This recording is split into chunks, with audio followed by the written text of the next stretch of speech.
நிறைய பேர் சொல்லுவாங்க முருக பக்தருக்கு ஏன் மிளகாய்த்தூள் அபிஷேகம் என்றார், ஒரு மனிதனுடைய கர்மாவை இன்னொருவர் வாங்கி கொள்கிறார். அது யார்? முருகப்பெருமான்.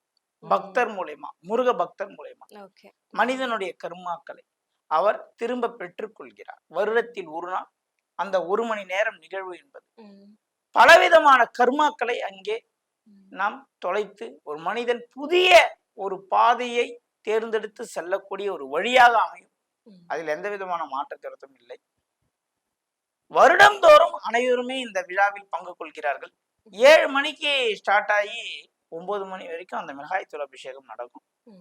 அனைவருமே பலவிதமான தடைகள், தடங்கல்கள், தாமத திருமணங்கள், டிவோர்ஸ் ஆனவர்கள், குழந்தையின்மை பிரச்சனை இருக்கிறவங்க, 2ஆம் திருமணத்துக்கு பார்த்துட்டு இருக்கவங்க, தொழில் அமையாதவர்கள், தொழில் அமைந்து லாஸ் ஆனவர்கள், வெளிநாடு வேலைவாய்ப்பு, அரசியல் உயர்வு, கந்திருஷ்டி, செய்வினை பிரச்சனை போல் உள்ள அனைவர்களுமே இந்த மிளகாய்த்தூளை எடுத்துட்டு வந்து இந்த சத்ரு சம்ஹார யாகத்திலே கலந்து கொள்ள வேண்டும். இந்த மிளகாய்த்தூளில் கடமிளகாய்த்தூள் வாங்கிட்டு வரக்கூடாது.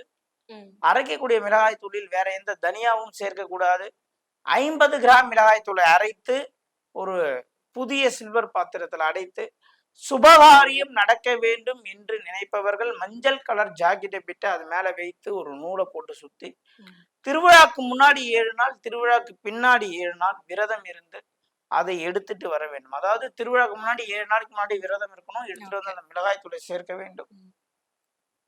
மஞ்சள் கலர் ஜாக்கெட் பிட்டு போட்டு மேல சுத்திடணும்.